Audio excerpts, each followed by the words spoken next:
안녕하세요. 경제 전문 채널 은호레터의 은호입니다. 2월 20일 목요일 전달드릴 뉴스를 간단히 살펴보겠습니다. 미국 증시는 연방준비제도의 신중한 통화정책 기조에도 불구하고 상승세를 이어갔습니다. 1월 회의에서 연준은 대차대조표 축소를 일시 중단하거나 속도를 늦추는 방안을 논의했습니다. 스트래티지가 20억 달러 규모의 전환사채를 사모 방식으로 발행할 예정입니다. 마이크로소프트가 비디오 게임 장면을 자동 생성하는 AI 모델 뮤즈를 발표했습니다. 애플이 새로운 보급형 스마트폰 아이폰 16을 발표했습니다. 팔란티아의 4분기 실적이 시장 기대치를 크게 웃돌면서 주가 상승을 견인했지만 현재의 높은 밸류에이션이 지속될지는 의문입니다. 마이크로소프트가 첫 양자 컴퓨팅 칩 마요라나 1을 발표했습니다. 트럼프 행정부가 향후 5년간 매년 8%씩 국방 예산을 삭감할 계획이라는 보도가 나오면서 방위산 업체 주가가 하락했습니다. 자세하게 하나씩 살펴볼까요? 미국 증시는 연방준비제도의 신중한 통화정책 기조에도 불구하고 상승세를 이어갔습니다.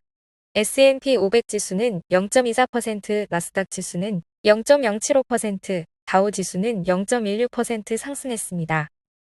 연준이 발표한 1월 회의록에 따르면 정책위원들은 인플레이션이 추가로 둔화할 때까지 금리를 유지할 방침을 보였으며 대차대조표 축소 속도를 조절하는 방안도 논의한 것으로 나타났습니다. 도널드 트럼프 전 대통령이 자동차, 반도체 제약 제품에 대한 25% 관세 부과 가능성을 언급하면서 시장의 불확실성이 커졌지만 투자자들은 이를 일종의 협상 카드로 해석하며 큰 반응을 보이지 않았습니다. 일부 전문가들은 트럼프의 발언이 당장 실행될 가능성보다는 시장에 영향을 주기 위한 전략적 발언일 수 있다고 분석했습니다. 업종별로는 방어주가 시장 평균을 상회한 가운데 마이크로소프트가 양자 컴퓨팅 칩을 공개하면서 관련 종목들이 강세를 보였습니다.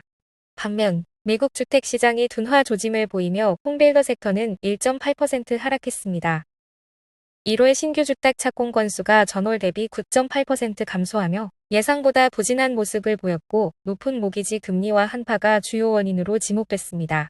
이번 주 주요 경제 이벤트로는 목요일에 중국 대출호 대금리 발표, 미국 신규 실업수당 청구 건수 및 필라델피아 연준 제조업 지수 발표가 있고 금요일에 유로존 제조업 및 서비스 PMI, 미국 S&P 글로벌 제조업 및 서비스 PMI, 기존 주택 판매, 소비자 신뢰 지수 발표 등이 예정되어 있습니다. 미국 국채 금리가 연준 회의록 공개 후 하락했습니다. 1월 회의에서 연준은 대차대조표 축소를 일시 중단하거나 속도를 늦추는 방안을 논의했으며 이는 부채 한도 협상이 해결될 때까지 유동성 변동성을 고려한 조치입니다. 연준은 2022년 6월부터 보유 자산 축소를 지속해왔으며 현재까지 2조 달러 이상 줄였지만 여전히 약 6.8조 달러를 유지하고 있습니다. TD증권의 전략가에 따르면 QT 종료 시점이 예상보다 앞당겨질 가능성이 있어 국채 시장에 긍정적인 영향을 줄 수 있습니다. 그러나 연준은 아직 공식적인 정책 변화 없이 향후 상황을 대비하는 단계입니다. 비트코인 재무 전략을 고수하는 마이클 세일러의 스트래티지가 20억 달러 규모의 전환사채를 사모 방식으로 발행할 예정입니다. 조달된 자금은 비트코인 추가 매입 등에 사용될 예정입니다. 애초 전환 프리미엄을 40에서 50%로 제시했으나 투자자 유치를 위해 이를 35%로 낮췄습니다. 전환 프리미엄이란 채권이 주식으로 전환되기 위해 주가가 올라야 하는 비율을 의미합니다. 최근 스트래티지 주가의 변동성이 줄어들면서 프리미엄 조정이 불가피했습니다. 스트래티지는 2027년까지 420억 달러를 조달해 비트코인을 매입할 계획이며 현재 47만 8,740개의 비트코인을 보유하고 있습니다. 마이크로소프트가 비디오 게임 장면을 자동 생성하는 AI 모델 뮤즈를 발표했습니다.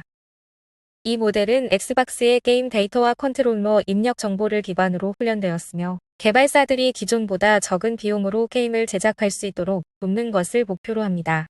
마이크로소프트는 엑스박스 게임 스튜디오 소속 닌자 시오리와 협력해 2020년 출시된 멀티플레이 게임 블리딩 엣지의 7년간의 플레이 데이터를 활용했습니다. 뮤즈는 게임 내 캐릭터 움직임과 환경과의 상호작용을 자동으로 생성할 수 있어 게임 개발자들이 직접 프로그래밍해야 했던 작업을 대신 수행할 수 있습니다. 마이크로소프트는 이를 기반으로 실시간 플레이 가능한 AI 모델을 개발 중이며 외부 연구자들에게도 프로토타입 소프트웨어를 공개할 계획입니다. 애플이 새로운 보급형 스마트폰 아이폰 16을 발표했습니다. 기존 아이폰 SE를 대체하는 모델로 가격은 $599이며 2월 28일부터 판매될 예정입니다. 아이폰 16은 애플이 자체 개발한 C1 셀룰러 모뎀을 처음으로 탑재한 모델입니다. 이는 애플이 퀄컴으로부터 독립을 추진하는 과정의 일환이며 향후 아이폰 17 시리즈부터 본격적으로 적용될 가능성이 큽니다. 다만 현재 모델은 초고속 mmWave 5G를 지원하지 않습니다. 아이폰 16은 중국과 인도 등 가격 민감한 시장을 겨냥한 모델로 애플 인텔리전스 기능도 지원합니다. 최근 팔란티어 주가가 상장가 $10에서 $100를 돌파하며 급등했습니다. 특히 2022년 말부터 AI 기술 도입 확산과 함께 주가가 19배 뛰었으며 올해만 해도 1월 저점 대비 2배 가까이 상승했습니다. 4분기 실적이 시장 기대치를 크게 웃돌면서 주가 상승을 견인했지만 현재의 높은 밸류에이션이 지속될지는 의문입니다. 팔란티어의 시가총액은 $2,800억 달하며 올해 예상 매출의 75배 수준에서 거래 중입니다. 이는 업계 평균 대비 지나치게 높은 수준으로 성장 둔화가 예상될 경우 주가 하락 가능성이 큽니다. 도이치뱅크는 목표 주가를 $50로 제시하며 매도 의견을 냈고 미즈호도 $80를 목표로 비중 축소를 권고했습니다. 기술적 분석으로도 주가는 50일 이동평균선 대비 45% 이상 상승하며 과열 신호를 보이고 있습니다. 마이크로소프트가 첫 양자 컴퓨팅 칩 마요라나 1을 발표했습니다. 이 칩은 8개의 큐비트를 활용하며 향후 100만 개 이상을 수용할 수 있도록 설계됐습니다. MS는 기존 양자 컴퓨터의 높은 오류를 해결하기 위해 마요라나 페르미온을 활용한 방식을 채택했으며 이를 통해 보다 안정적인 연산이 가능하다고 강조했습니다. 기존 양자 컴퓨팅 칩 대비 큐비트 수는 적지만 낮은 오류율을 바탕으로 확장 가능성이 크다는 평가를 받고 있습니다. MS는 양자 컴퓨터가 실용화되는 시점이 수십 년이 아닌 수년 내에 올 것이라고 주장하며 이번 칩이 양자 기술 발전의 중요한 전환점이 될 것이라고 밝혔습니다. 트럼프 행정부가 향후 5년간 매년 8%씩 국방 예산을 삭감할 계획이라는 보도가 나오면서 방위산업체 주가가 하락했습니다. 팔란티어, 로키드 마틴, 노스롭 그루먼, 제너럴 다이내믹스, RTX 등의 주가는 급락했으나 일부는 장중 반등을 보였습니다. 국방부 예산 삭감은 정부 계약 의존도가 높은 방위산업체들의 수익성에 부정적인 영향을 미칠 가능성이 큽니다. 다만 이들 기업이 장기 계약과 다각화된 사업 구조를 보유하고 있어 즉각적인 타격은 제한적일 수 있습니다. 투자자들은 향후 국방 예산 확정 과정과 추가적인 세부 내용을 주시하며 방위산업체들의 대응 전략을 면밀히 분석할 것으로 보입니다. 오늘 전달해드릴 뉴스는 여기까지입니다. 은호레터는 투자 권유가 아닌 정보 제공을 목적으로 하며 투자 판단은 구독자 본인의 책임입니다. 들어주셔서 너무 감사드리고 은퇴하는 그날까지 파이팅입니다. 도움이 되셨다면 좋아요와 구독 부탁드립니다.